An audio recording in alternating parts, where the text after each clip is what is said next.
sebab-sebab perbedaan pendapat. Kenyataan di kita dalam pelaksanaan ibadah ternyata beragam. Dalam wudu, tayamum, sholat masih banyak beragam dalam pelaksanaan sholatnya.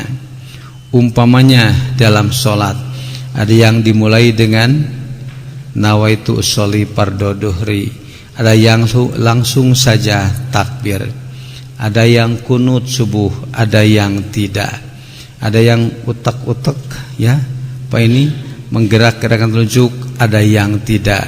Ini gimana? Mana yang benar? Nah, mengapa terjadi perbedaan pendapat seperti itu yang kenyataannya juga berbeda dalam pengamalannya? Pertama, mengapa terjadi perbedaan pendapat? Karena perbedaan data dan informasi tentang sahih dan dhaifnya hadis. Jadi hadis itu kan ada yang sahih, ada yang dhaif, bahkan ada juga yang maudhu. Nah, tidak mustahil satu hadis dalam kitab tertentu dinyatakan sahih, dalam kitab lain dinyatakan dhaif. Nah, mengingat perbedaan koleksi kitab, data-data yang diterima, tidak mustahil timbul perbedaan pendapat karena tidak menemukan penjelasan tentang hadis tersebut.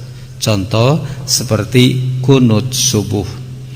Imam Asy-Syafi'i masih berpendapat ada kunut subuh. Bahkan pengikut Asy-Syafi'i mengelompokkan kunut subuh itu termasuk sunat ab'ad.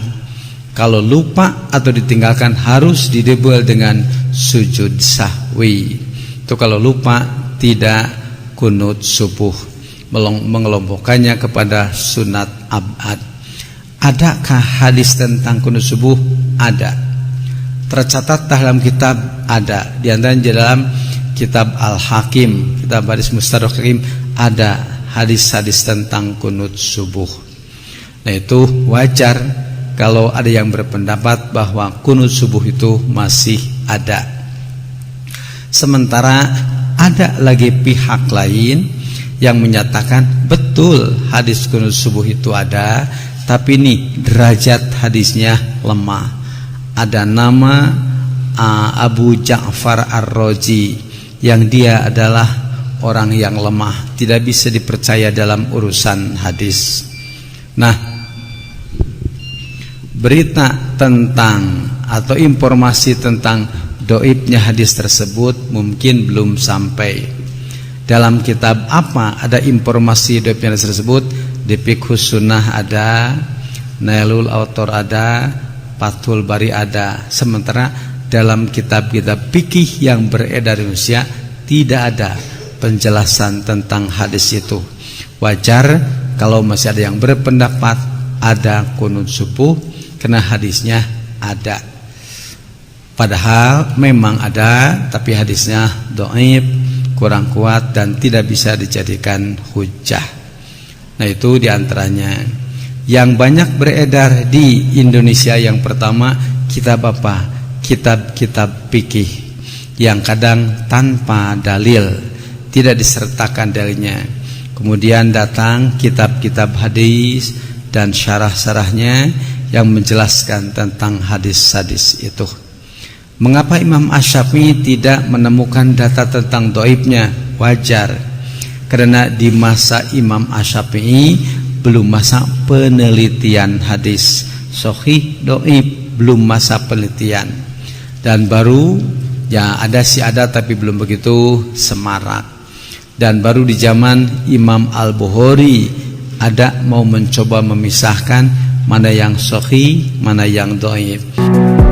Alim, ulama dan cerdik pandai dalam menghadapi berbagai soal. Apabila tidak ada nas dari Al-Quran atau hadis, mereka berijtihad untuk menetapkan hukum peristiwa itu. Hukum yang didapat oleh seseorang dengan ijtihad dinamakan mazhabnya. Ulama yang mempunyai mazhab yang terkenal itu banyak, bukan hanya 4. Misalnya Hasan Basri, As-Sauri, Ibnu Abi Layla, Al-Auza'i, Al-Laisi, dan lain-lain. Mereka mempunyai mazhab sendiri-sendiri walaupun mazhab mereka itu tidak berkembang seperti mazhab yang 4. Mungkin karena pendukungnya kurang setelah ditinggalkan penyusunnya. Adapun mazhab yang 4 terus-menerus mendapat dukungan dari ulama muslimin sampai sekarang, beratus-ratus kitab telah ditulis dan disusun dari zaman ke zaman, diatur menurut mazhab masing-masing dari beberapa imam itu. Mazhab Syafi'i, nama penyusunnya yaitu Muhammad bin Idris bin Syafi'i, keturunan bangsa Quraisy. Beliau dilahirkan di Huzah tahun 150 Hijriah, dan meninggal dunia di Mesir tahun 204 Hijriah, sewaktu berumur 7 tahun. Beliau telah hafal Al-Quran. Setelah berumur 10 tahun, beliau hafal Al-Muwatta, kitab guru beliau, Imam Malik. Setelah beliau berumur 20 tahun, beliau mendapat izin dari gurunya, Muslim bin Khalid, untuk berfatwa. Ketika berumur hampir 20 tahun, beliau pergi ke Madinah karena mendengar kabar tentang Imam Malik yang begitu terkenal sebagai seorang ulama besar dalam ilmu hadis dan fikih. Di sana beliau belajar kepada Imam Malik, kemudian beliau kembali ke Mekah hingga tahun 198 Hijriah. Pada tahun itu pula beliau pergi ke Mesir. Di sana beliau menyusun pendapat beliau yang baru, Qaulul Jadid. Kata-kata Syafi'i yang sangat perlu menjadi perhatian, terutama bagi ulama yang mendukung dan mengikuti mazhab Syafi'i, ialah, apabila hadis itu sah, itulah mazhabku, dan buanglah perkataanku yang timbul dari ijtihadku. Sampean tak ceritani, ben sampean ngerti ilmu usul fikih. Kula nak sering sinau usul fikih.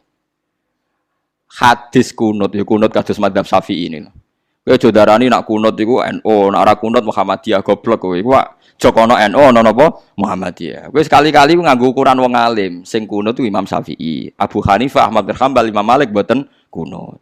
Nak kowe darani kunut dimulai Muhammadiyah berarti Imam Malik, Abu Hanifah, Ahmad bin Hanbal, Muhammadiyah, Imam Syafi'i, NU. Oleh goblok ora barbar. Mulane kula nek takok Gus jenengan kunut ta mboten, aku iku ulama. Dadi aku ora roh NU, ora roh napa Muhammadiyah. Rohku Imam Syafi'i darani kunut sunat. Nah Abu Hanifah, Imam Malik, Ahmad bin Hanbal darani mboten napa sunat. Lah nek partai-partainan polling quick count menang ya menang telu kan? Telu musuh napa? Siji. Tapi Imam Syafi'i itu luar biasa. Ketika beliau berpendapat kunut sunat, itu tahun sekitar 1050 apa 150 sampai 204. Itu Ahmad bin Hanbal masih hidup, Imam Malik masih hidup.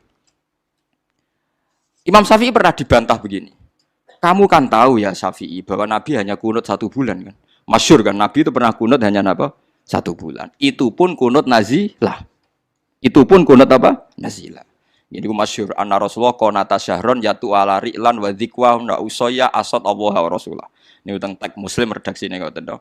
Anna Rasulullah qanata napa syahron napa sing ndongakno maksudna napa ala ri'lan wa dzakwan wa usaya asad Allah wa Rasulullah.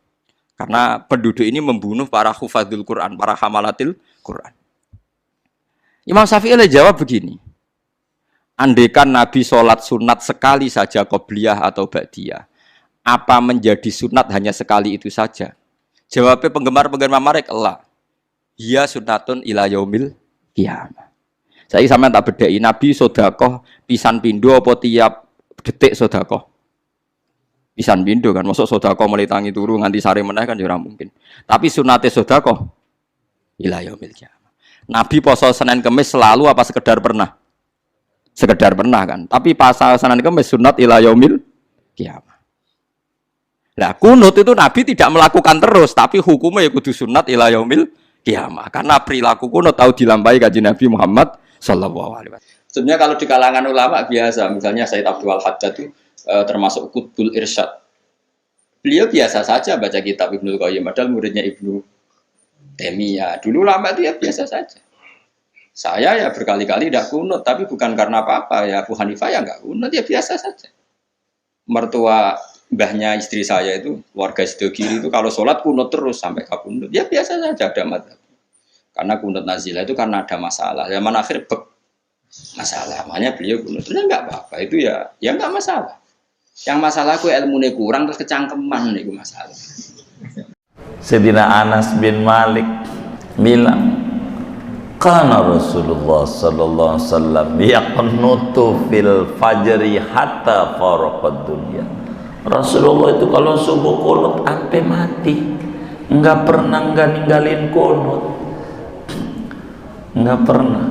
Cuma nyelip satu hadis doang dari Malik Al-Asja'i ini yang bakal menjadi ribut. Satu hadis nyelip.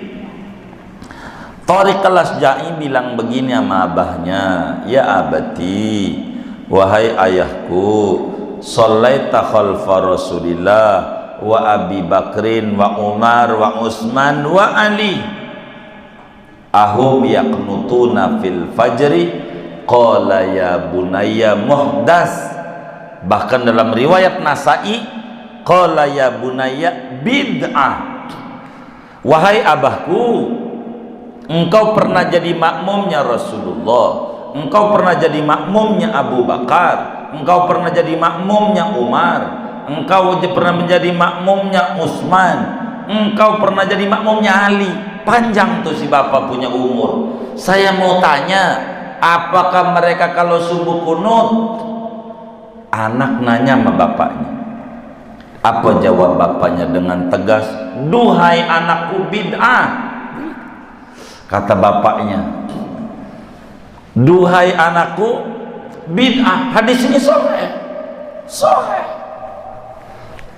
Maka kemudian dari sinilah orang muncul qunut subuh bid'ah. Padahal bukan itu. Dia tidak memahami secara utuh. Kata bapaknya bid'ah. Padahal apa maksud bapaknya bid'ah ini? Bid'ah tuh maksudnya pertanyaannya, biar kita paham.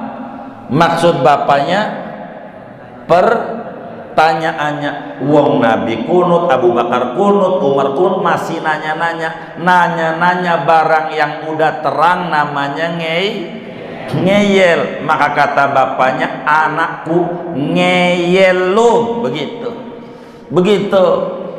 Jadi sama niat tuh nyelip hadis. Masa hadis satu nyelip ini yang bener, yang lain ribuan kagak.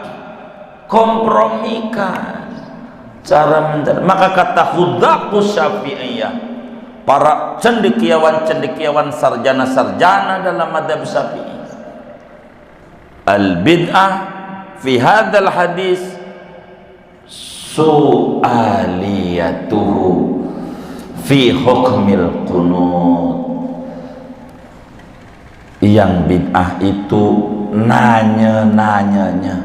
Kalau dalam ilmu hadis, kaum muslimin dan muslimat dirahmati Allah, diriwayatkan dengan dua versi. Satu mengatakan begini, satu mengatakan berlawanan dengannya.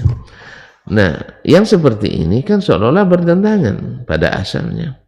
Buat juga contoh. Tapi janji tidak marah gitu.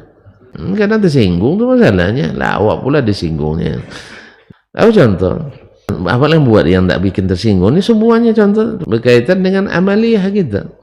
Misal, janji tak marah Pak ya? Janji tak tersinggung? Baik, Bapak iyalah, yang lain pun tak tahu. Nah, misalnya, terdapat satu riwayat Nabi kunut subuh sampai meninggal. Sah? Ada riwayatnya? Ada. Qanata Rasulullah SAW hatta faraqad dunya.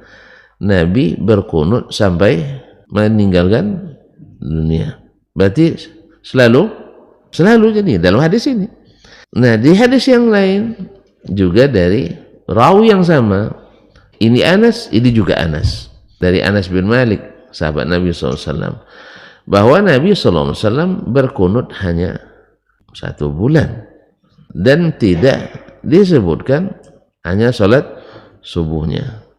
Nah, satu bilang selalu sampai meninggal, satu bilang hanya sebulan, dan riwayatnya sama dari Anas bin Malik radhiyallahu taala. Kita ambil ini yang asal riwayatnya. Nah, bertentangan enggak? Ya, menurut kita bertentangan. Maka kita di lapangan kadang-kadang berebut masjid gara-gara itu. Nah, sekarang bertentangan pun enggak? Ternyata kalau dibuka seperti kata Imam Syafi'i, ternyata tidak bertentangan loh. Gimana caranya? Kita lihat perawinya Anas bin Malik, sahabat Nabi SAW. Kita lihat yang meriwayatkan dari Anas itu ramai. Di situ ada Ayyub bin Abi Tamim As-Sakhtiyani, disebut min athbatin nasi fi Anas, orang yang riwayatnya paling kokoh dari Anas bin Malik. Di situ ada Thabit ibn Aslam Al-Bunani, ada Qatadah ibn Di'am As-Sadusi, salah satu dari 6 tabi'in yang menjadi perpusaran sanad. Jadi rawi-rawi yang paling banyak sanadnya di masa tabi'in adalah Qatadah. Di situ ada Abdul Aziz ibn Suhaib Al-Basri. Ada kurang dari 8 rawi yang meriwayatkan dari Anas ibn Malik, dan semuanya thiqatun athbat, jibalun rawasik, adalah para perawi yang sabit, ulama-ulama besarnya yang sangat kokoh riwayatnya dari Anas. Mereka meriwayatkan semuanya dari Anas, riwayatnya adalah hanya sebulan. Lalu datang perawi yang lain, 1 orang saja, berbeda riwayatnya dengan riwayat yang ramai ini, yang thiqat ini. Kalau ada semua orang di sini meriwayatkan bahwa saya mengatakan begini, ini yang selalu hadir, tidak pernah lumpang, setiap pagi Jumat hadir terus.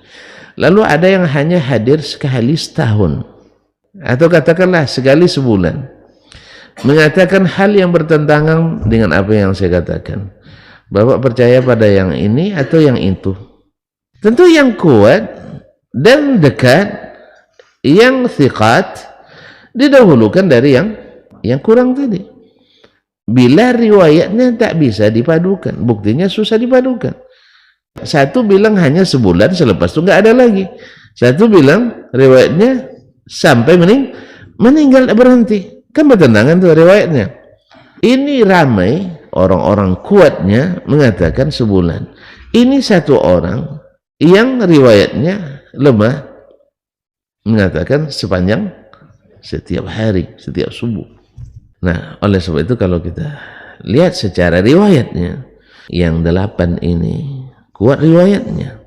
Yang 1 ini riwayat Rabi' ibn Anas dari Anas ibn Malik. Rabi' ibn Anas ini riwayatnya saduqun thiqah. Kalau tadi kan thiqatun athbat, kuat, kokoh. Kalau ini hanya saduq, orang yang saduq. Riwayat rawi daripadanya adalah Abu Ja'far Ar-Razi, Isa ibn Mahan, saduqun lahu manakir. Orangnya asalnya saduq, tapi sering meriwayatkan hadis-hadis mungkar. Di bawah dhaif lagi. Kalau definisi umumnya, mukhalafatu ad-dhaif liman huwa awthaqu minhu. Orang yang dhaif berbeda riwayatnya dengan yang lebih yang thiqah. Itu mungkar. Atau disebut juga mungkar riwayat 1 orang yang sendiri la yuhtaman. Tidak mungkin dia sendiri meriwayatkan hadis seperti itu, tapi diriwayatkannya. Contohnya hadis ini juga. Kalau sempat Nabi berkunut setiap subuh, mungkin tersembunyi bagi yang lain, pasti ramai meriwayatkannya. Tidak mungkin. Kalau berkunut dia setiap subuh, pasti ramai yang meriwayatkannya. Ternyata dia sendiri yang meriwayatkan dari Anas tadi. Yang lain meriwayatkan sebaliknya. Ini juga menambah mungkarnya riwayat Rabi' ibn Anas. Oleh sebab itu Imam Ibn Hibban dalam As-Siqat ketika menerjemahkan atau menyebutkan biografi Isa ibn Mahan Abu Ja'far Ar-Razi ini, dia mengatakan saduqun lahu manakir wa khasatan fi ma rawa an Anas atau an Rabi' ibn Anas, khususnya yang diriwayatkannya dari Rabi' ibn Anas. Dan dia sebutkan juga di riwayat atau diterjemah Rabi' ibn Anas saduqun rawa manakir wa khasatan fi ma rawa Abu Ja'far Ar-Razi anhu, khususnya riwayat Abu Ja'far Ar-Razi daripadanya. Nah, bertemulah duanya banyak meriwayatkan hadis-hadis mungkar. Oleh sebab itu Imam Al-A'immatus Sittah, imam yang 6. Siapa imam yang 6? Ashabul Kutubus Sittah. Bukhari, Muslim, Abu Dawud, At-Tirmizi, An-Nasai, Ibnu Majah tidak meriwayatkan hadis qunut subuh ini. Ini syarat bahwa mereka mendhaifkannya, menganggap tidak sabit. Justru mereka meriwayatkan hadis hanya satu bulan. Di mana? Sahih Bukhari, Sahih Muslim, Ashabul Kutub Sittah. Jelas. Berarti mereka menganggap yang sebulan itu yang sahih dari riwayat Anas ibn Malik, sedangkan yang itu dhaif. Dah tersinggung nampaknya Pak. Didhaifkannya hadis kita kan. Kalau tidak sesuai dengan mazhabnya didhaifkannya, sesuai dengan mazhabnya didhaifkannya. Memang iza sa'a fi'lul mar'i sa'at zununu, kata orang Arab. Orang kalau buruk perangainya, buruk dugaannya. Jadi dia selalu mendhaifkan hadis yang tidak sesuai, lalu dikiranya orang lain juga seperti itu. Biasa itu. Jadi orang yang buruk perangainya, buruk sangkanya. Kita tidak. Justru karena metode kita beda. Metode kita buktikan hadisnya dulu, baru dibangun hukumnya. Kalau sebagian kan tidak. Jalankan dulu, baru cari payung hukumnya. Jadi kita ambil yang paling sabit daripadanya, yaitu hadis sabit dan kawan-kawan. Sedangkan hadis Rabi' ibn Anas adalah hadis yang secara riwayat mungkar. Wallahu musta'an.